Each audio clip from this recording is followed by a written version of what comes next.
Hi, everyone. Thank you and welcome again to another episode in H2O Post Party. And today we're going to have Women in Water. So, with us, we have Dr. Ilfitri and Dr. Malini. So, in a while, we will introduce them. But first and foremost, about Water Think Tank, it is an initiative to create a space to explore and discuss past experiences, current approaches, innovation, and future needs related to the water ecosystem. And specifically, when it comes to H2O Post Party, we try to relook into what has happened in the sector and just dissect the issues that we want to share. And today we will be talking about women in water. So, Dr. Ilfitri, how are you? Um, Hello, Punita. Nice to meet you tonight. Thank you for inviting me. So I'm fine and very glad to meet all of you here and to discuss about women in water. Yeah, so we will share about many things with you. The importance of involvement of women in water. Thanks. Thanks, Dr. Fitri. So a little bit about yourself. You can introduce yourself. Okay, so my name is Rahma El Fitri. I'm now the Deputy Regional Coordinator at the Global Water Partnership Southeast Asia. Prior to that, I was the senior lecturer and also a visiting professor at the National University of Malaysia (UKM), attached at the Institute for Environment and Development Lestari for almost 15 years. So I've been involved in the integrated water resources management and sustainable ecosystem management at the university as a coordinator, and also many others involvement in Malaysia, such as a coordinator for Equidology Malaysia chapter, and many others who are like fans of Langat River initiative, or what AACB awareness raising, capacity building, and advocacy in IWRM with Academy Science Malaysia. And now in Global Water Partnership Southeast Asia, I lead the program called Water Insight Leadership Lab, which also focus on women. So that's also good that which I will share with you why it is important. And also I lead another initiative under Global Water Partnership, which is sustainability of regional water partnership, which I'm become a champion in this initiative. So I'm happy to share with you my involvement in water, and hope you will learn something from it later. Definitely, definitely, Dr. Fitri. Thank you very much. And next is we have Dr. Malini all the way from India. So how are you, Dr. Malini? Very well, thank you. Thank you for having me over. Okay, so I mean, you definitely have, like what Dr. Fitri have said, vast experience dealing with the sector as well as with the gender. If you can share a little bit and introduce yourself. Sure. I belong to an organization called Administrative Staff College of India. We are basically a think tank, and for the last 60 years, we've been supporting the various national, state, and local governments, right from policy to handholding support, implementation experience, and capacity building, specifically of government officials and policymakers. Water and sanitation and urban is an extremely important portfolio for us, and we work quite closely with the ministries at all levels. Very happy to be part of this, particularly because it was only last month that India has kick-started the second phase of two very important national missions. One is called the Clean India Mission, which is Swachh Bharat Mission, that is now going into its second phase. And the second one is Amrut, which is again a water and used water reuse based mission. And as I was discussing earlier, both these missions are led by women champions. And therefore, I'd like to start this session on that note. Sorry. Thank you, Dr. Malini. So I think that is something that we need to deep dive further in the conversation because that's really an important thing. And last but not least, my dear friend Siva. So she's one of the moderators with Water Think Tank. So she has been with Water Think Tank from the beginning. So hi, Siva. How are you? I'm good. How are you? How are you all, Good. ladies? I'm good. Everyone looking very. uh, pretty and also very excited to share this Yes, session. this interesting thing is just before both of you came on, joined us to the conversation. I think probably for Siva, some of the uh, some of the papers that she read, really an eye opener. And she was sharing with me how in certain countries or regions, the accessibility have really caused women to be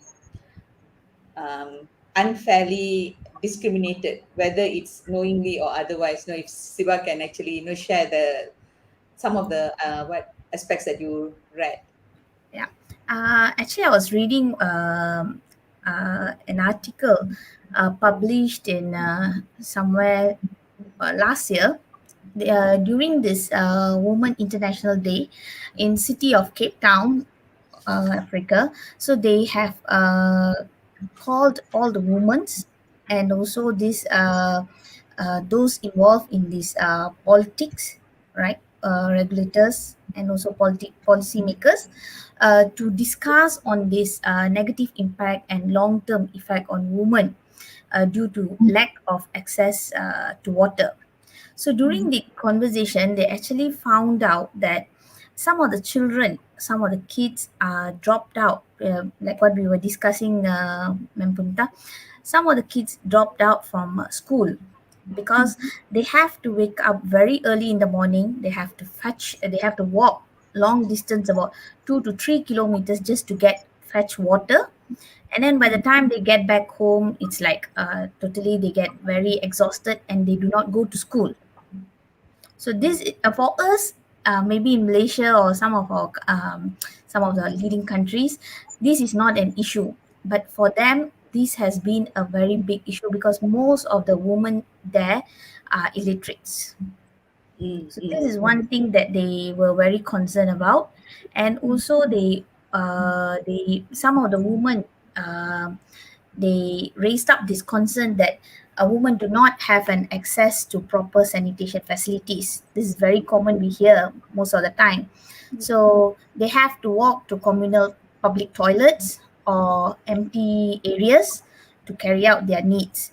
And then some of the times, like for night trips, they are put in a very high risk of physical attack and sexual violence. So um, I think this is very common in India, Bangladesh, Pakistan. Maybe we do not hear this in Malaysia. I've not heard it, but this is very common in these countries. But it's not safe for women to go to carry out their needs at night because they don't have a proper facility. Some of them they raise that they do not even have a clean water to have for their hygiene needs, no, for childbirth, pregnancy, to clean up on their menstruation. And then they are mostly in Cape Town, the rural areas. They are actually highly affected with infections. mhm, I think this is very common we hear because most of them they do not have clean waters to even clean up themselves. mm. So Yeah. some part of India also I heard that they have to carry out during menstruation. They have to carry out cleaning during night time Mhm, because of dignity. So they have to carry out clean up during night time, or they have to fetch water a few times in order to uh, clean up and carry out their needs lah. So in I fact, think that's the thing. I think that's the thing. Like it. I think some parts of this world we do take those for granted. We don't really. I mean, honestly, until I started working at the global platform, these are the challenges I never it never even occurred to me such challenges exist. agree. Actually, Dr. Malini wrote. I think Dr. Malini, I was talking to you, right? So that's a paper that you wrote, an article that you wrote regarding lack of public toilets for women, or women have to pay higher service fees. to access the toilet. Like men, they have a separate, like for urine, it's a lower rate. For defecation, is a higher price. For women, is a standard price. So women choose not to use the public toilet, or the public toilet is insufficient. I Yeah. think that's really an interesting paper. Yeah. Firstly, I'm very surprised, and thank you, Siva, for sharing insights from that paper. I'm actually I'm quite very surprised because surprised. no, no, surprised because of the use of Cape Town as an example, because we often refer to Cape Town as a city which has 24 by 7 water supply. And even in a city like that, which is known globally for that,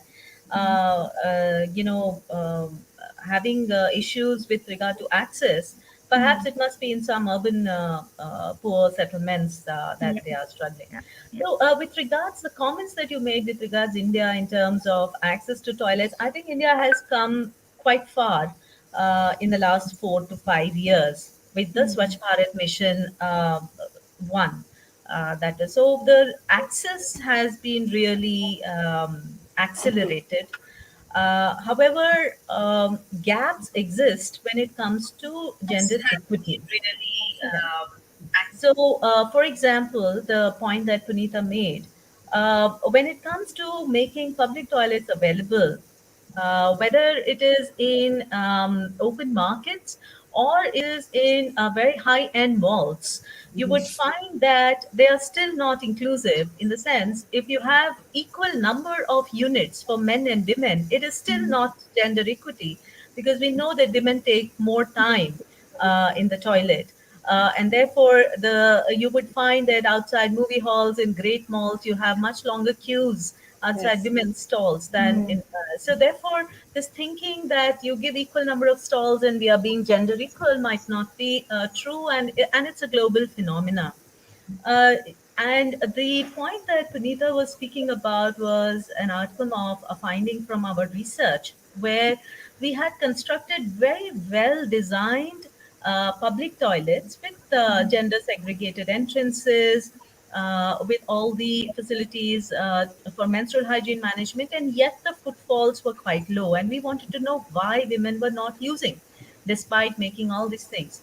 So a couple of points which came up, of course, was that they're still not comfortable with a male caretaker sitting there.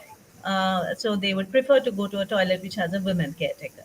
But the other point was that the user charge, which was being charged, for men, it was sometimes urination, they would not even take any charge. They would, depending on how friendly you are with the caretaker, he'll say, okay, just go do your business and move.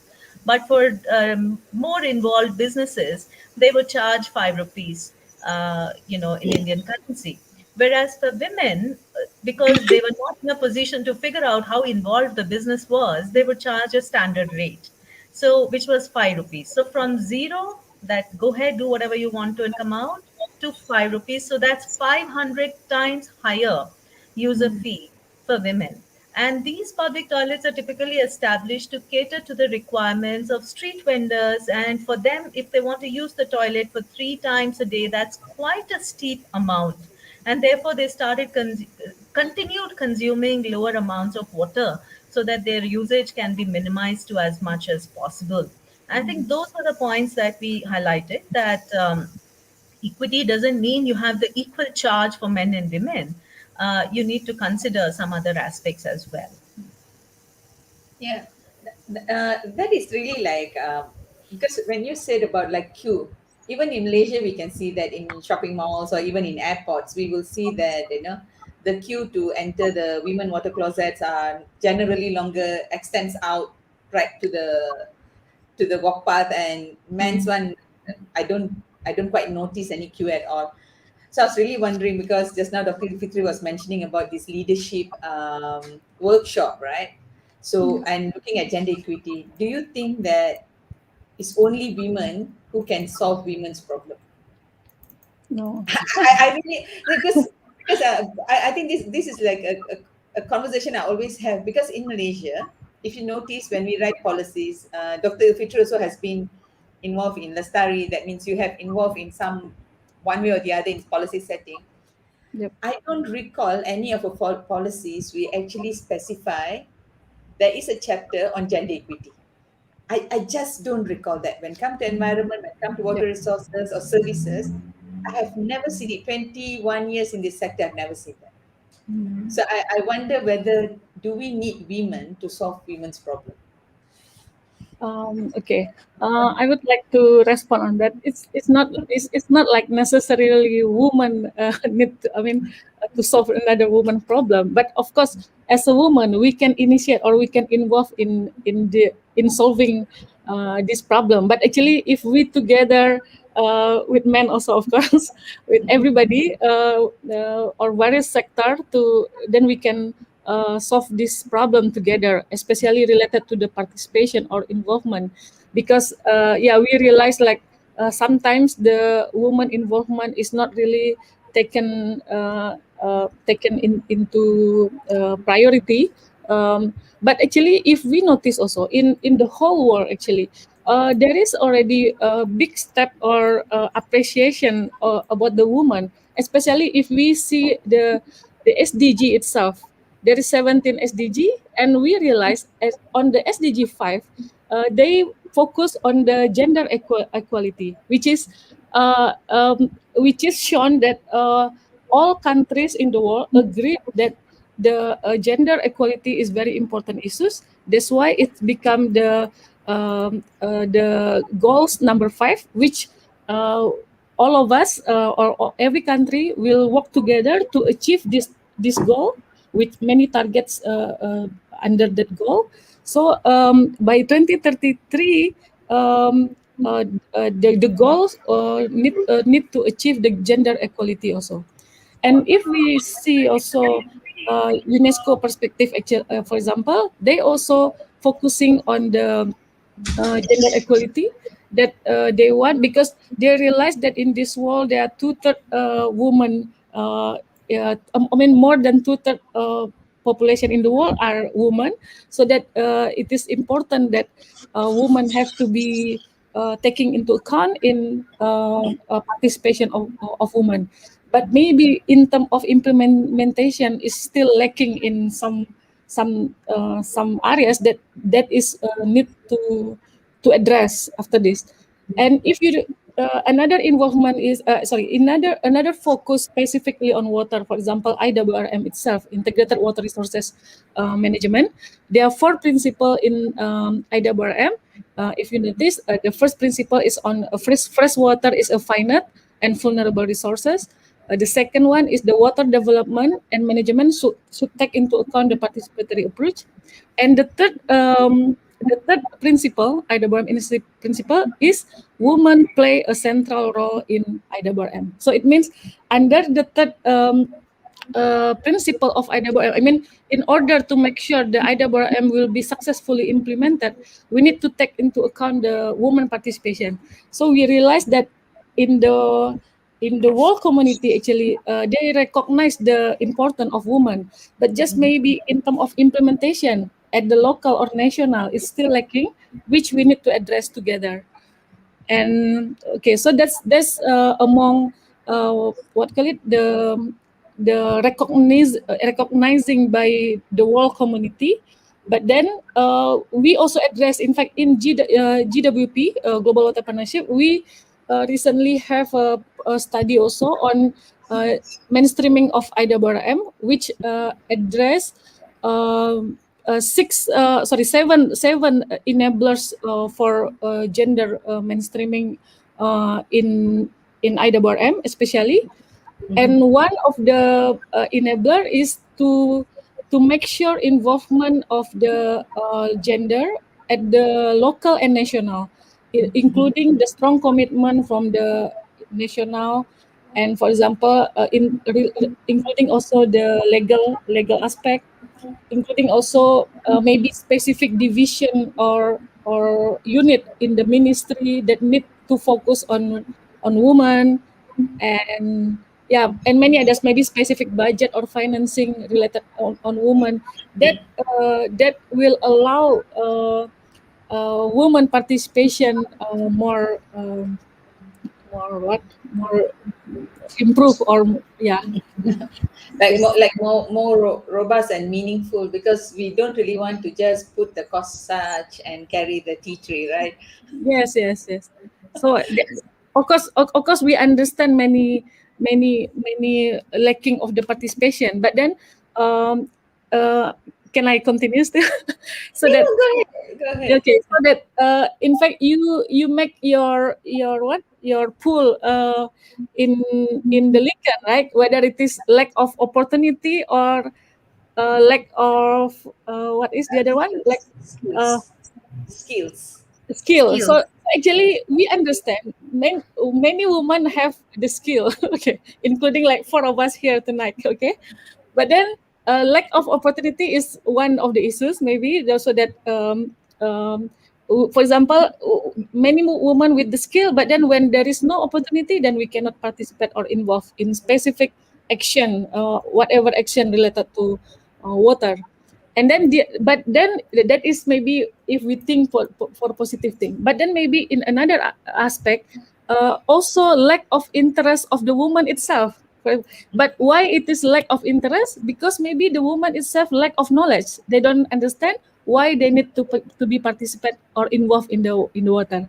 So it means another strategy is we need to increase the awareness of women. Then only by increasing the awareness, so they understand, so they will we will equip them with the knowledge. Then when they have knowledge, they will interested to involve. And when there is more interest or participation by women, so then automatically we will increase women participation. Yeah. So but of course many others, so we need to do like a specific survey on that if we want to know the You have detail. to go, yeah, you have to go like deeper and deeper and deeper to figure out. I think earlier Siwa was sharing. I don't know, Siwa. I think I do not know where you read. You're mentioning about when they were people, this group of women were asked. Mhm. They said that they are used to carrying water, so they're fine with it. What they want is transportation or something like that. I don't know. Yeah, Siwa was yeah. In sharing. Nepal, in Nepal, I think in somewhere in February 2005, they were doing some was this woman and water. UN, United Nation did a paper on that. Okay. So some of them said that some of the women said that our grandmothers used to do this. I'm doing it. My child is doing it now. So it has been part of our life carrying water, and it's a norm thing. So for us, this is not an issue. But then we would want a better road facility infrastructure, Mhm, mhm, a proper infrastructure rather than water. We have water, but it's just that we have to carry it a few kilometers. We have to, in average, it since they carry about in average in a day they carry about 375 meters and about 1.9 kilos of water, mm, kids mm. and women in average. So so for them it is not an issue, but in Malaysia, if you don't get water when you open the tap, you don't get water, then there's an Yeah. issue.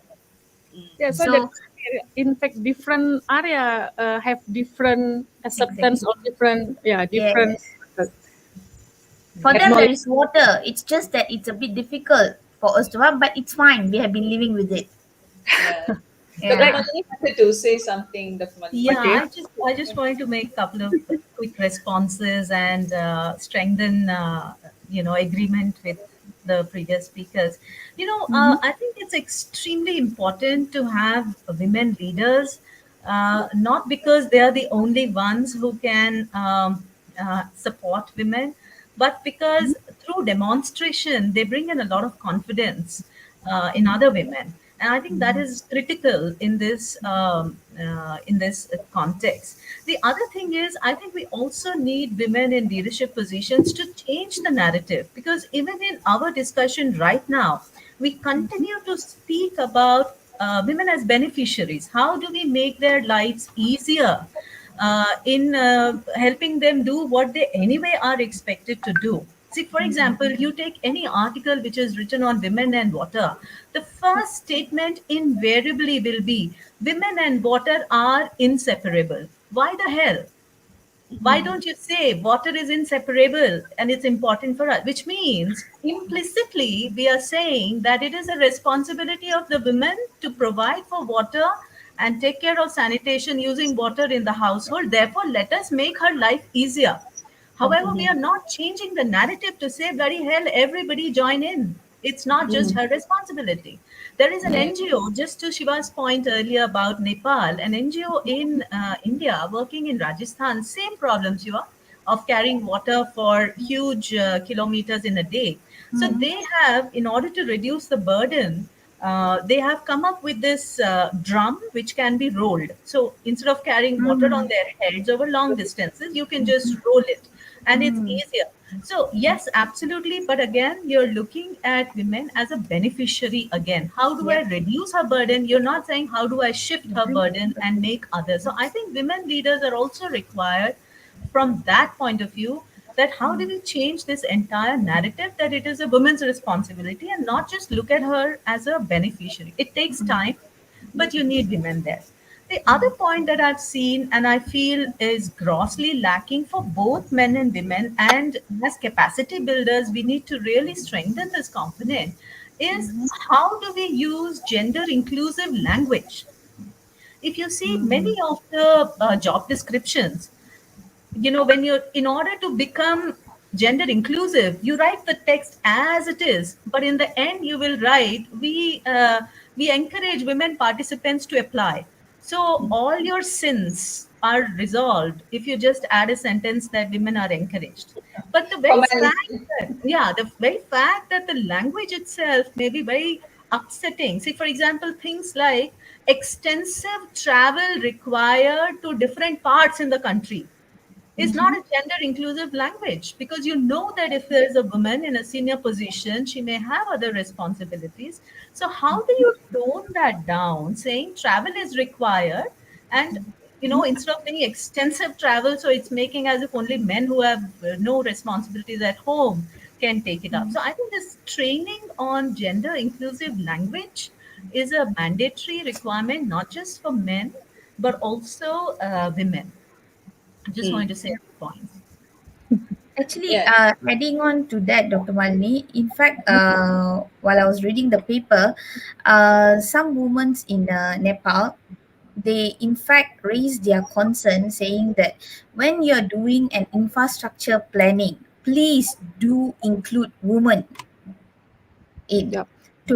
to voice out their opinion and needs, because they say that sometimes you place a tap at the road, main road, which is not accessible for women, still we have to walk.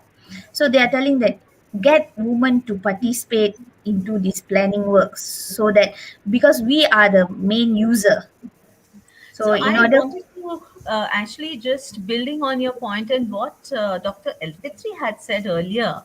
She raised a very important point that women may have skills, they may also Yep. have opportunity, and they may still not take it up because of lack of Yep. interest. Yep. Uh, and I think very few women have the guts to admit that. Yep. I'm so glad. Confidence. I'm glad Confidence. you brought it Yeah. up. Because even if, Shiva, you bring women into the infrastructure planning aspect, many of times they will be put down by men by saying that, well, you don't have field experience, because we have, for example, equal number of women and men undergoing civil engineering programs, water engineering programs. Then why is it that you don't see many women in the leadership on the technical side? Perhaps this requirement to actually do be on the field, and it's not easy. Absolutely, I agree. But to be on the field, be available at 2 a.m. at a short notice if there is an issue, because it's operation maintenance, it's technical assistance that you have to, it's not Yep. really easy. Culturally, it is not easy. Security point of view, it's not easy. What are Agree. organizations doing to promote women to take up these tasks? It's not easy.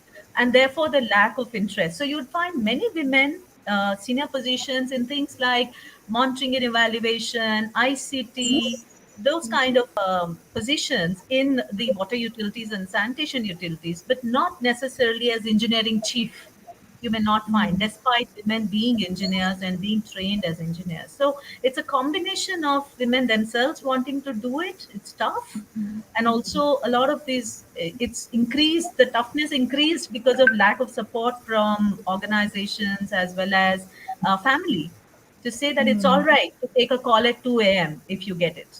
I mean, how many people in the family will, they'll say, why are people calling you up after 8 p.m.? Is it dignified to call a woman after 8 p.m.? But the job determines, requires that. So therefore, these are, I think, cultural norms as well as what women expect out of others. So it's a combination of things. It takes time. Mm.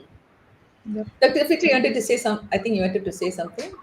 Yeah, so I want to add also or respond on that that in related to lacking of interest, like woman interest.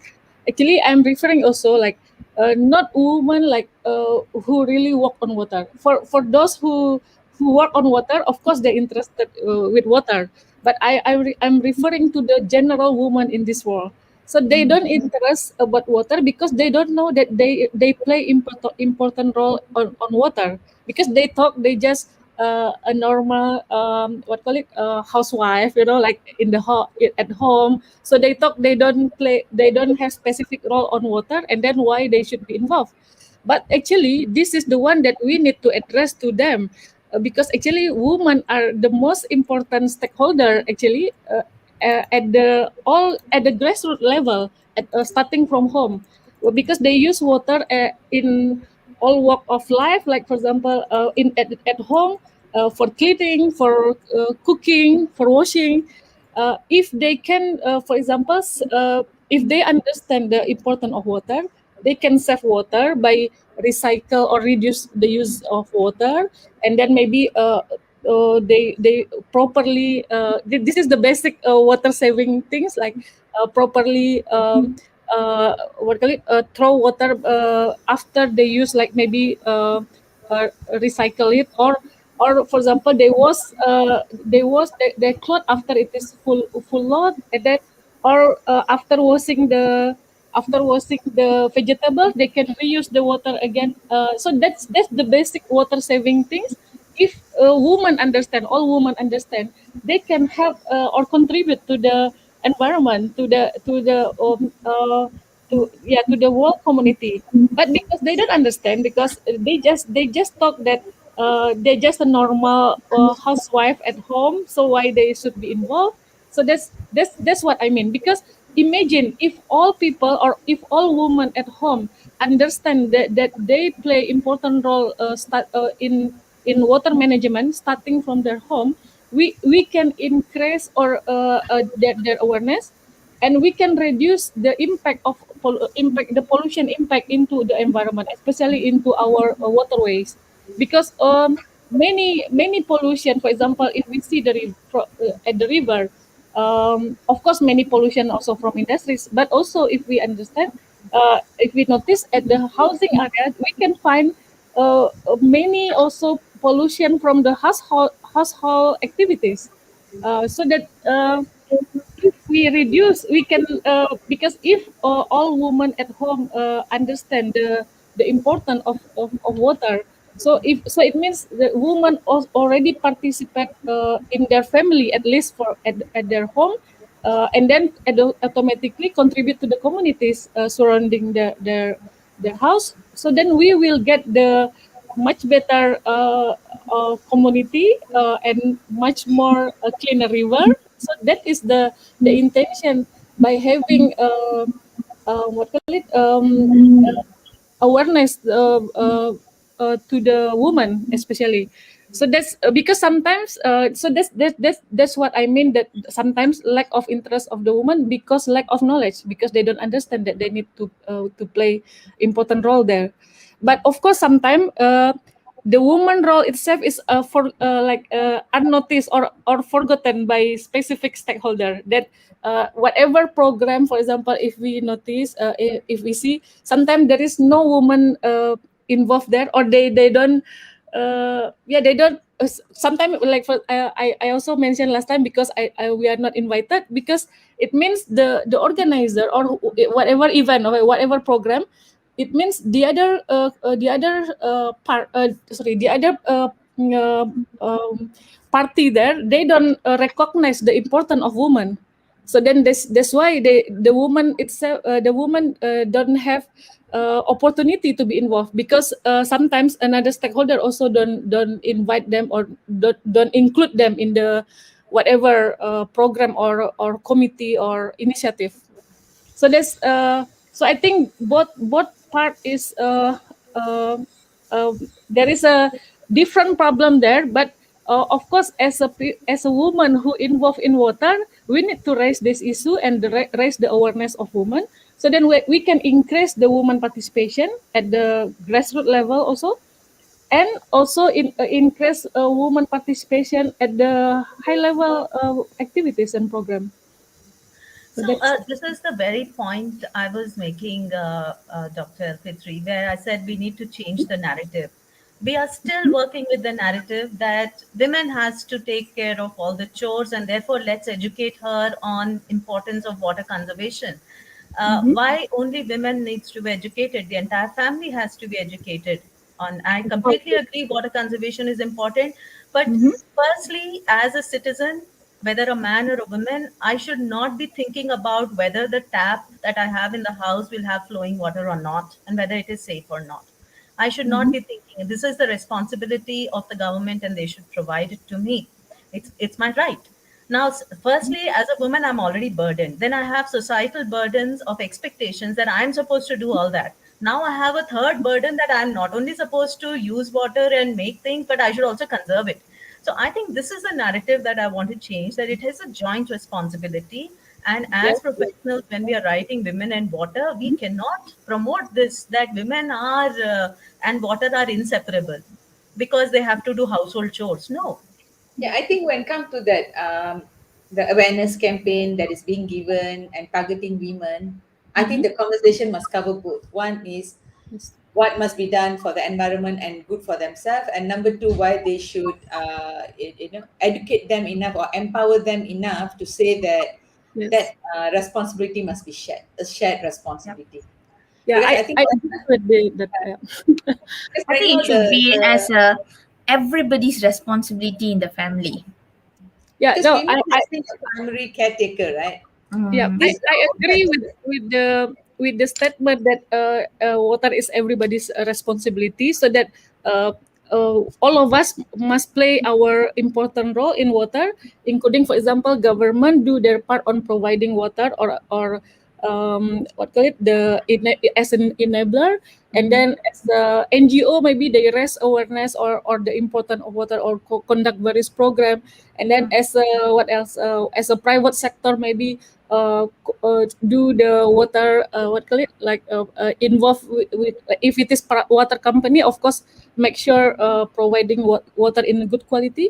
But back to the housewife just now that we mentioned, or yeah, or and the family, for example, in the house. So it means, as we talk as a community first, so community also need to play important role. Community, of course, include a woman and man, I mean, in the family.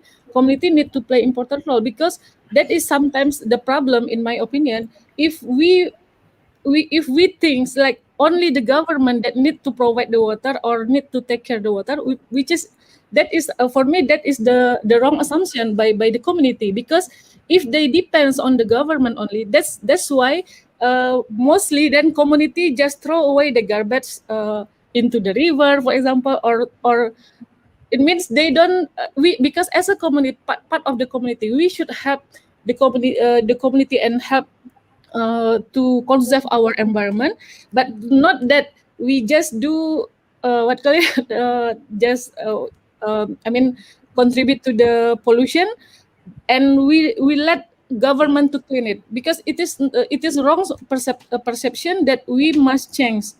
So that's why, in order to help the government and everybody, and also in order to play our role, so for example, us here tonight, if we play as an educator, if we referring to our job, for example, in the university as educator, we need to raise awareness on to educate people. But if we play our role in our home as a, can be as a mother, can be as a daughter, or can be as in a member of family. So we need to do the water conservation from our house. This is our role in our home. But of course, as a part of community, we need to play also our Yeah, role. this is, I think, the if the hour means the whole family, I think yes, it's fair. But the concern Mhm. is if that hour means is the women's role in the family, I think then will be a big problem, right? So now, like, I have an additional burden that Okay. if the environment or the conservation effort is not done, and now it's become my responsibility. The Mhm. reason why I'm pretty passionate about that topic is Mhm. when I think you saw my post couple of months back on regional water, right? Okay. Women was just doing moderating, the three or four women all doing moderating, the rest are men talking about it. But Mhm. why, when it comes to conservation, taking care of environment, reducing pollution, making Mhm. sure water is there for women, became women's role? Why don't men do that?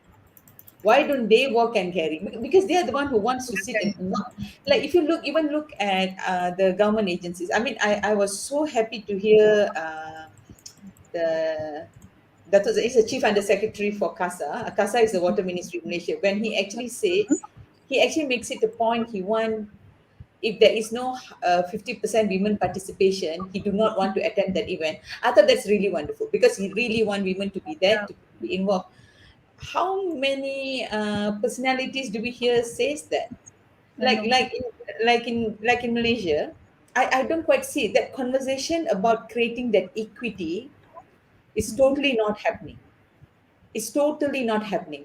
But the responsibility seems to just lie.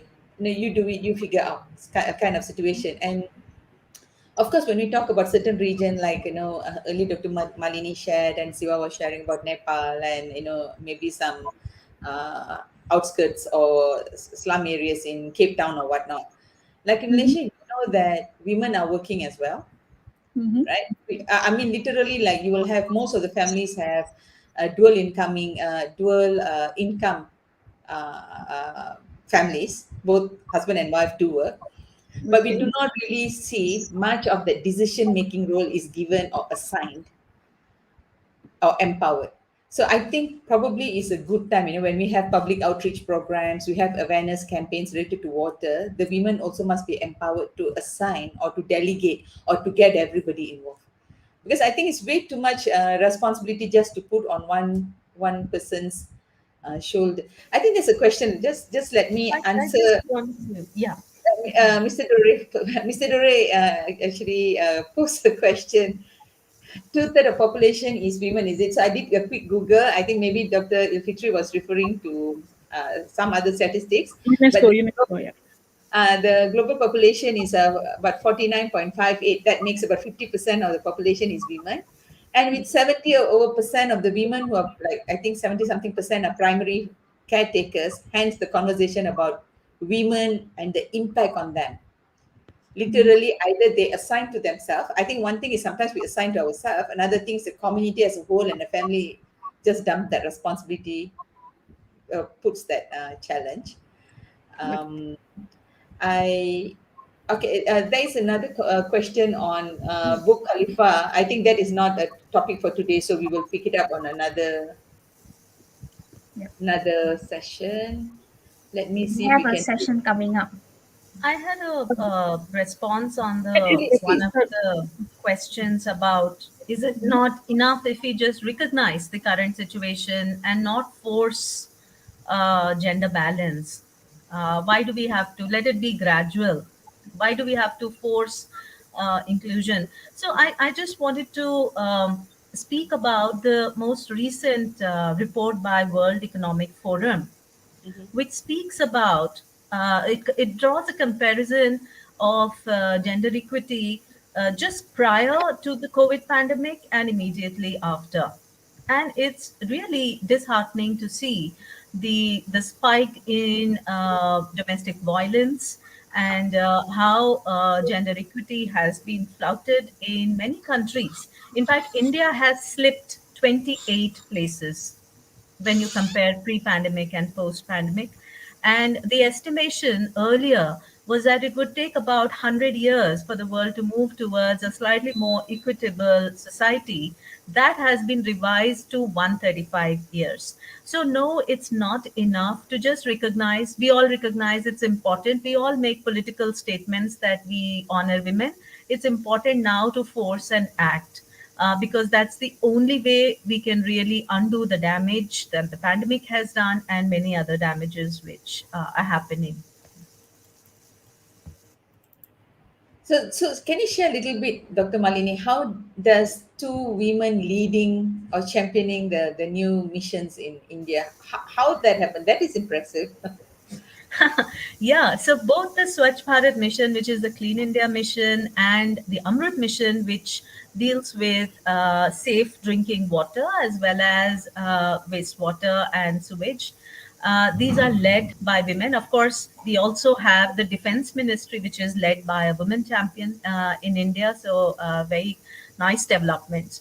So, I think there are a couple of things that my experience of working with women across segments, whether it is at the community level or the senior most, I have found that women tend to stick to, they're more compliant to contracts.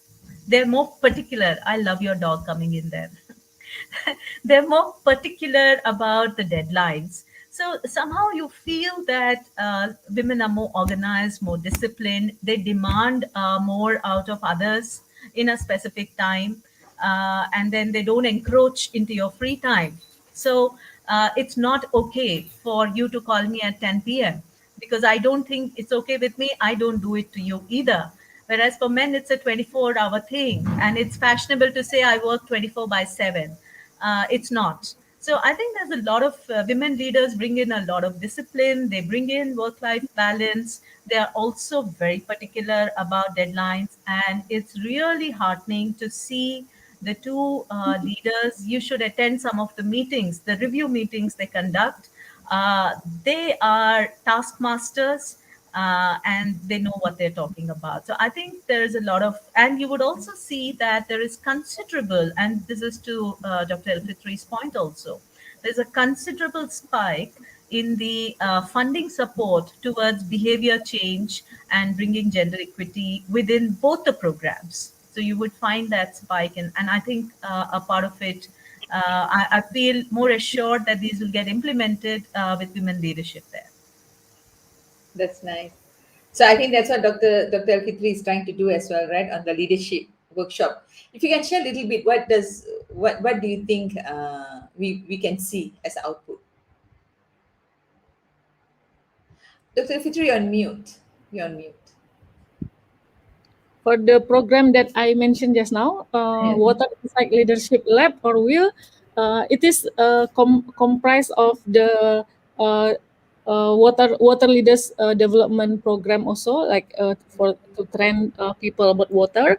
I mean the focus of the target group. So normally people do the leadership only for youth or young generation, but this program we are not only focused on youth but also for the women and others stakeholders and other target groups.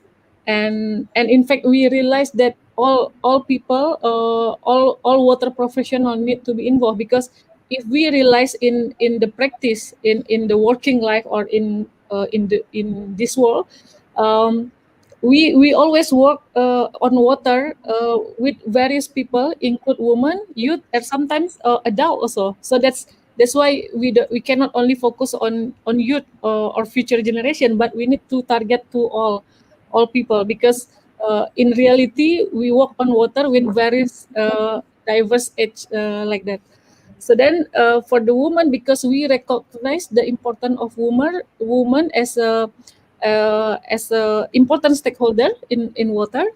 So this program will increase the awareness again, because we talk about awareness through the water leaders development program. But at the same time, we also provide the career opportunity for the woman, as part of this program. So like we provide like any internship for young people, we provide internship, but for quite senior people, so senior women, for example, or water professional, we provide like a fellowship program so that they can join in our organization. And we also provide the engagement during this program, engagement in water, so that various stakeholder or whoever participate in the program can engage each other and develop solution for women or for water. And then we provide also water hub. Towards the end, we provide water hub for the for the water leaders related program, so that among the participant can or whoever involved, we can connect to each other for future collaboration. So and the data and information are in within it within one hub, water hub, which we call Water Insight Leadership Lab. So Yeah. that's the So program. I do hope that that particular approach that you are sharing, right, by Global Water Partnership extends to even Malaysia, because I do not know, is Yes, Malaysia yes. part of? So this is currently initiated by Southeast Asia, Global Water Partnership Southeast Asia, but the participation will be from all Southeast Asian countries, because actually at the global level also we have similar program also, like as I mentioned, I think I invited you before this on the gender mainstreaming in IWRM, because at the global level we also focusing on women or gender participation, and we have a specific water academy for various target group that we targeted for to increase the awareness and the participation, of course, from the country, because we need participation in the country. In fact, in the soon we want to appoint one specific person to in charge of this what call it gender or water academy program for Southeast Asia especially. So because it means we realize the importance of this initiative to Yes, be. I think that will really help. You see, when you talk about gender mainstreaming, what I find is, the little Mhm, bit of work that I've done in India, even reading Dr. Malini's work and all those stuff, right?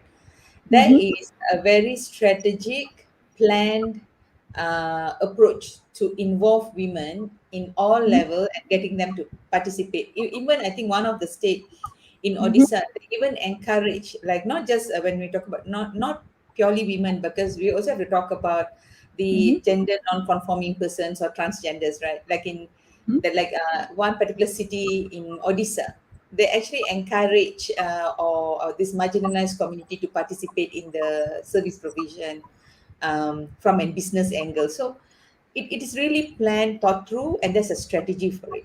What I find in Malaysia is the lack of strategy for gender mainstreaming. So like here, the minister asked us to talk like Doraemon. If you recall the famous advisory when they stop taking the domestic violence hotlines, when they have to stop for a while. So what they to reduce it is how we should talk. So this is the advice that we get, and the a very poor participation at all level. Even today, I was checking couple of agencies in water to see who are the board of directors. Some of them are purely in coats and suits and pants. So there are no skirts around. So you really can see how the participation level. And so this is, I think this is something that we can take from Mr. Dore's question here. What if we recognize the current situation and the need to change to be more equitable and fair and balanced, and begin with complementary participation rather than trying to get or force equal gender participation in every role and sector? The change being gradual and incremental will be more achievable, maybe. It sounds like Mr. Dore is giving us a olive branch. So, what do you all think about that comment just now? I can share the I've comment now. already responded to that question by giving the example of World Economic Forum report, and this can't be done. Uh, Everybody understands it, everybody accepts it. It's time to work on it. Uh, uh, the thing is, Dr. Malini, I don't think that is happening in Malaysia. as long as there is no chapter in a policy document that talks Mm. about it, how they want to get it done, I will consider that it's all ad hoc and knee-jerk reactions. But my point is in response, can the change be gradual and incremental? I'm Yeah, that's responding fine. to that, saying Yeah. that no, yeah, maybe it takes time to develop a strategic approach. But even if there are ad hoc initiatives which are at least contributing to the growth and well-being of some communities which are marginalized, I think it's a welcome move, and people will document those as best case studies, just as you brought out Odisha right now, and there are examples of that in Telangana. So these will get spoken about. Sometimes it gets very irritating when people point out that the panel that you have does not have any women in it. uh, it is irritating. Sometimes you get really targeted on the social media if you have an all men panel. And it's possible that you would have raked your minds and pulled your hair out to find a woman who would be suitably positioned to participate in that. And maybe you couldn't find any. It's possible. However, the very fact that you feel jittery about it, that you get targeted, is a very important aspect. So while one can look at it saying that, oh, this is just a politically correct statement, and you're doing it because you need to. Yes, it's important to do it. As an example, I would say that in India, for example, elected representatives, it is required that 50% of them, the elected representatives in cities, who are called the mayors, or are women.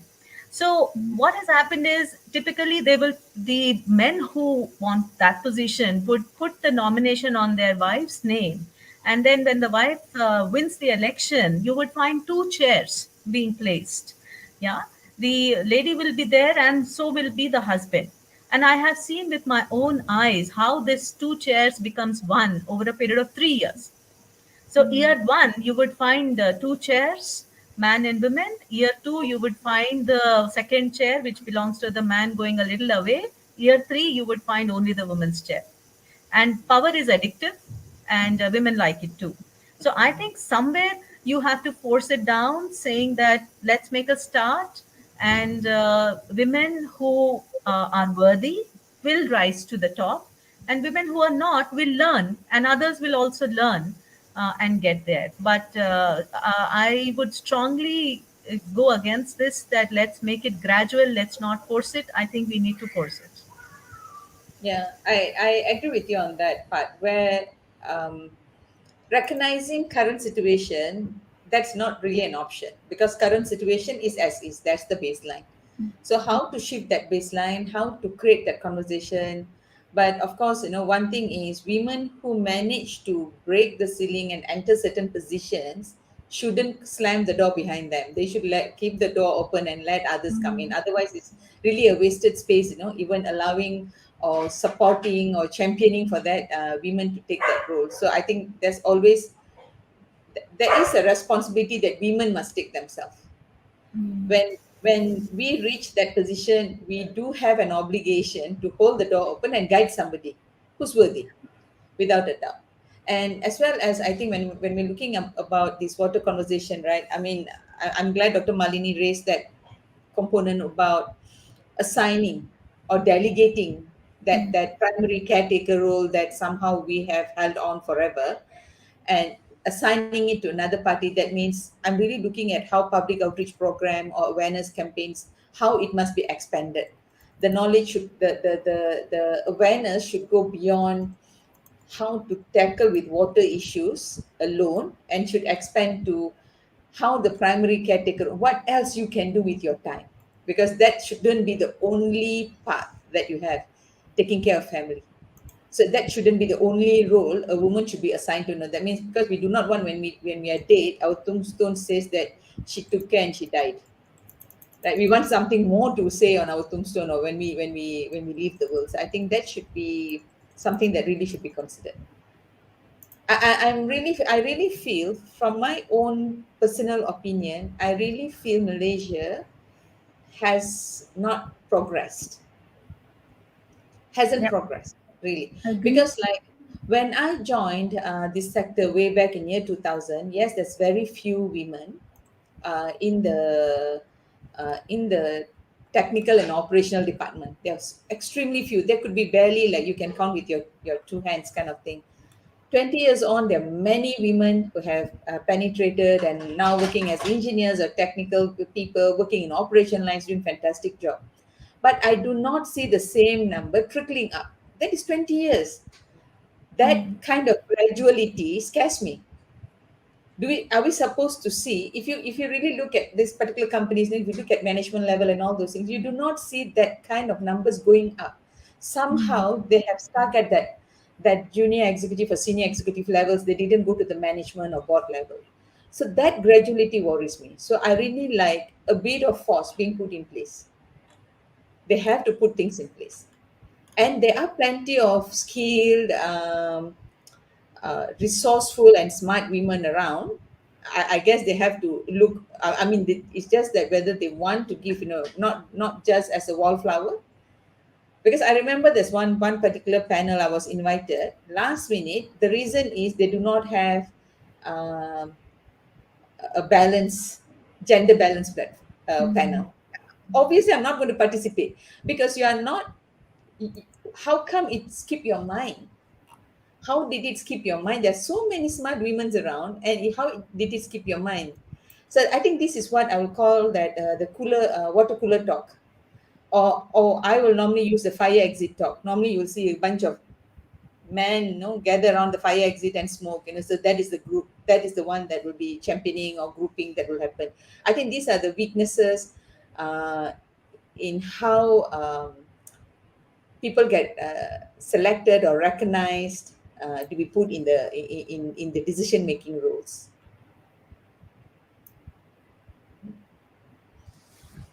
So I look very worried. No, I'm just imagining what I went through.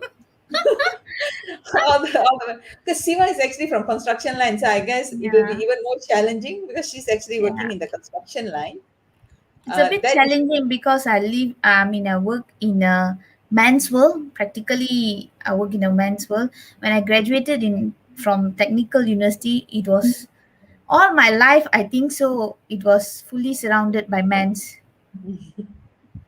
Yeah. So, but it never really bothered me so much because during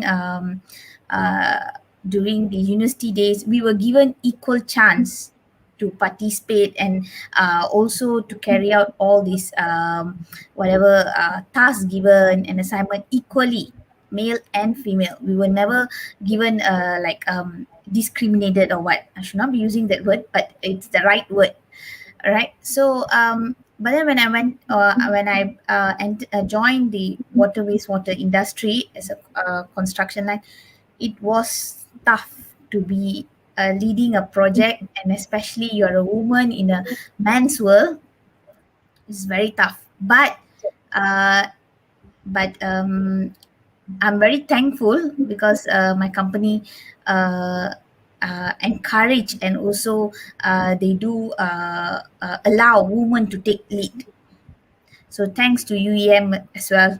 I'm not doing marketing for UEM, but thank you UEM for giving a chance for a woman to lead this whole construction. yeah, I mean that there are companies that are progressive. It's just that I really feel like those things need to be built into policies, Yeah, something to hold on to be referred to agree. and as a guide. I think that's where it's happened. So as individually as personalities, we have. I think all of us must have, male mentors who have really supported. It's not really like looked at in terms of, opportunities given are based on gender. But the thing is, if those things are not built into policies, it's not institutionalized. When a new personality comes on board and they have different approaches, things will just get washed off. So I think that is the key thing.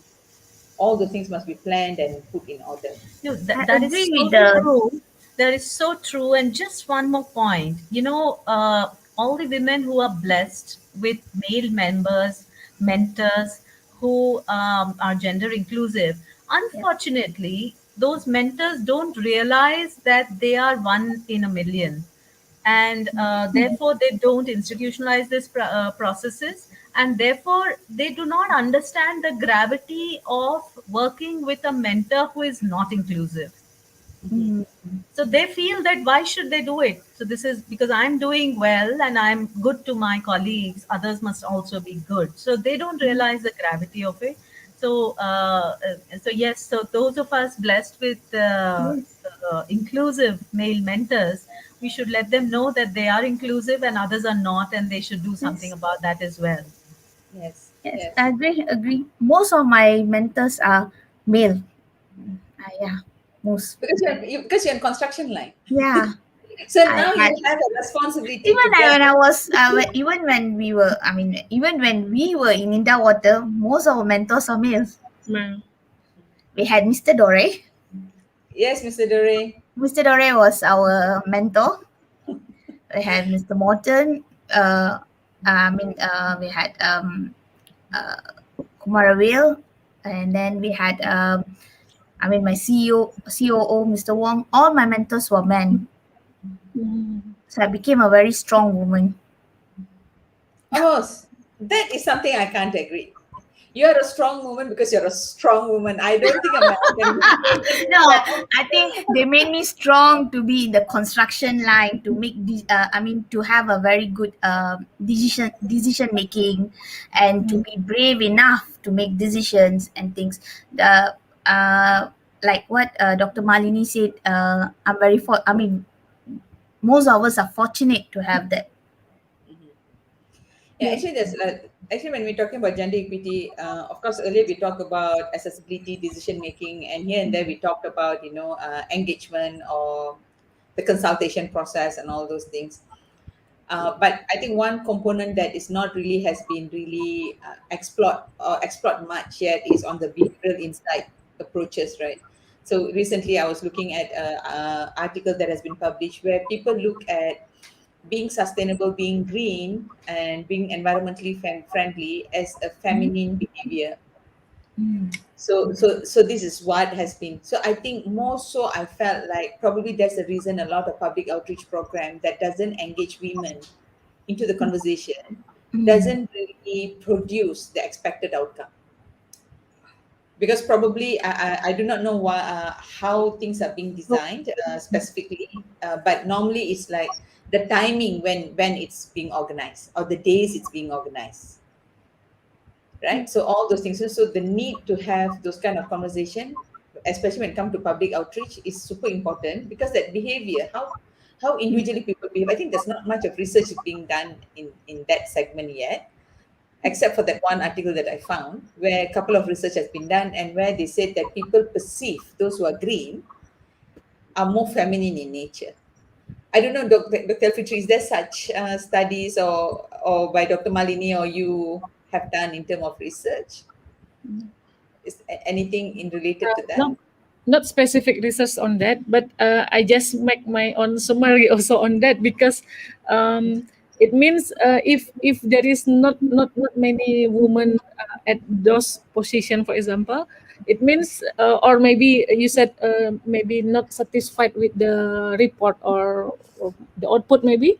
So it means as a woman we need to also show to also show our ability or capability on doing such thing on whatever task given. So that's Mm, we get the trust from the stakeholder or from whoever our partners is, so that we can get the specific opportunity for to be involved in the next program. Because I agree with you, for example, if we refer to Malaysia, not many women personality maybe it on water sector. Maybe in another sector, yes, like in education, yes, we got Malaysia got a woman ministry, or another sector, yes, but not in water. Of course, there are some women actively in water, but maybe not many if compared to another sector. mhm. Yeah, so that's we need to as a woman we need to show our capability, and also at the same time we need to build our networking with various stakeholder, so that they know what we can do. Then I Yeah. mean, we like we offer ourselves, but in a good manner, by showing our capability or our ability, right? Like that. But to that, I would agree that in current situation, women are actually involving in many men's job in whether it's water, oil and gas. We are taking up those challenges. We're slowly going in, and I think we are being recognized. In fact, if you can read, I mean, Malaysian newspaper, we are being recognized. But changes are there are changes, but it is taking it like a baby step, still in the Uh, Yes, crawling. yes, yes. I have one point as a recommendation as to how this change, because I'm just seeing today, there was a meeting in which, they were trying to build a team for this city review of city sanitation status. There is a program called Swat Mm-hmm. Sarvekshan. It's a competition between cities on sanitation and cleanliness.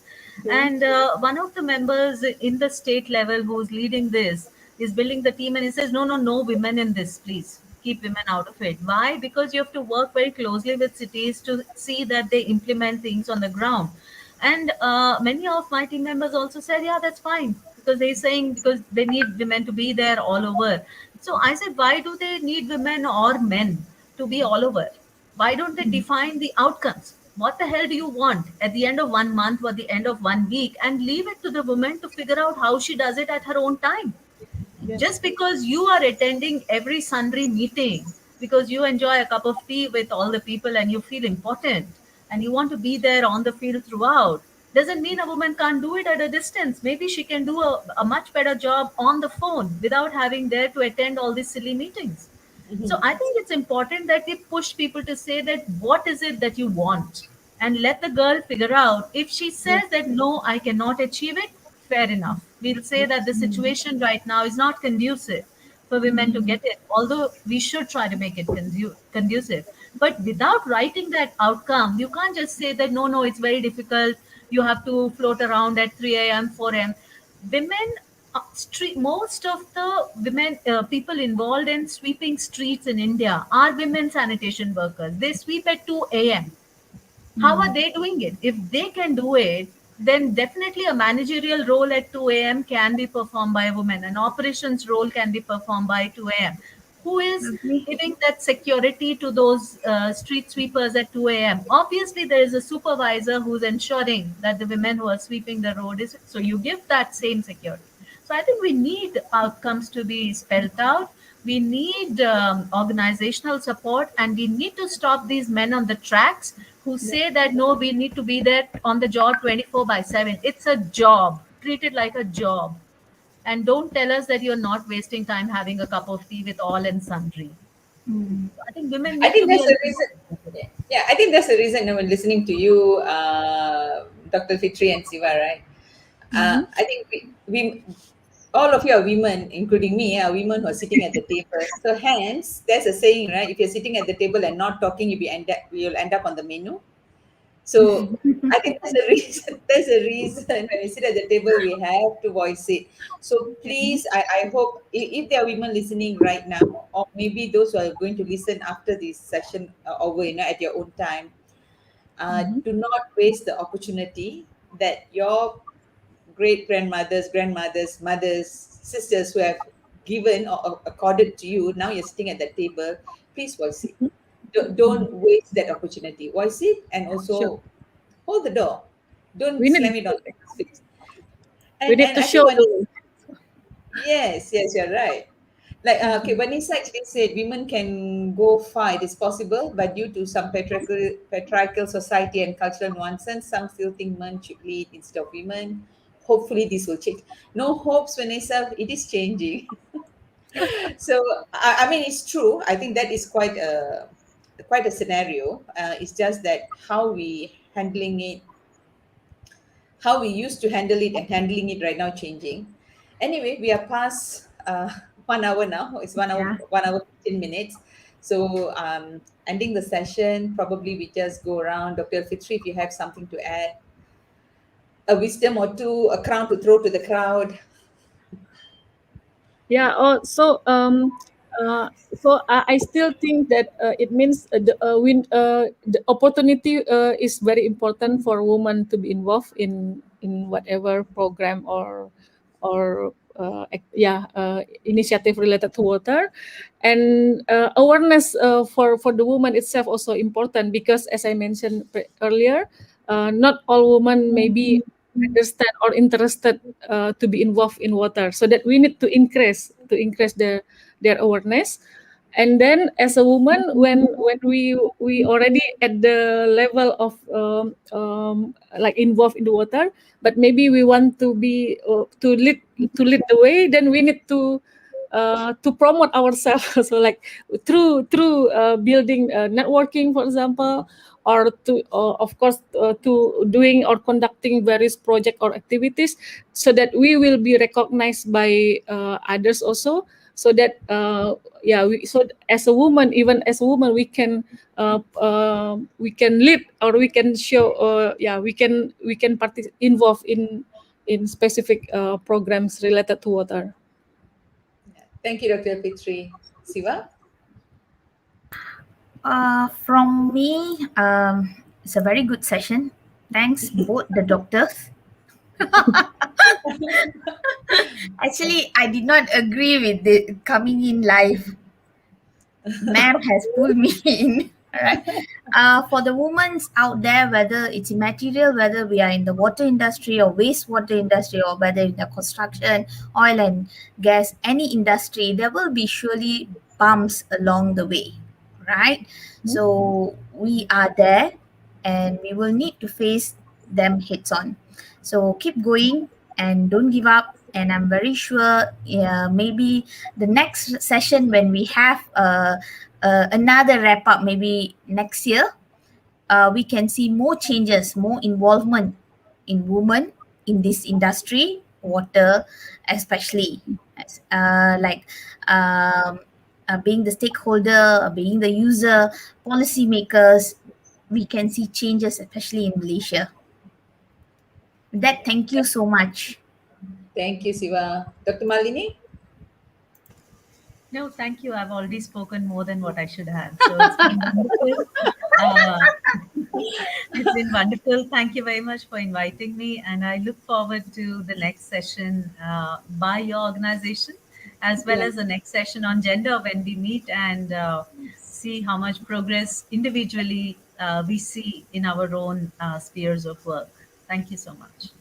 Thank you, Dr. Malini. So thank you to all the viewers. So from me, I think I was called out before for using this particular poster as my WhatsApp profile. You know, there's a special place in hell for women who do not help others. I was actually called out for using that poster, but I stand by that because I really think that yes, one part is asking the government and also getting men to understand, what to create equity. But I think the worst thing is if a sister don't help another sister. I think that's the worst that one can ever get. So I still stand by that. With that, thank you everyone for joining us today, and thank you to Dr. Malini, Alfitri, and Siva, to spending your Friday Friday dinner night. with us. And hope we will have Okay. another Thank you. session Thank you so pretty much soon. also, and nice to meet all of you. And I hope we can collaborate together later on Sure, develop woman skill more, more sure, sure. opportunity or more involvement for women in water. Okay, thank you. Thank Okay. you Thanks a so lot. much. Good night, And everyone. thank you for Good night. those participants tonight. All right.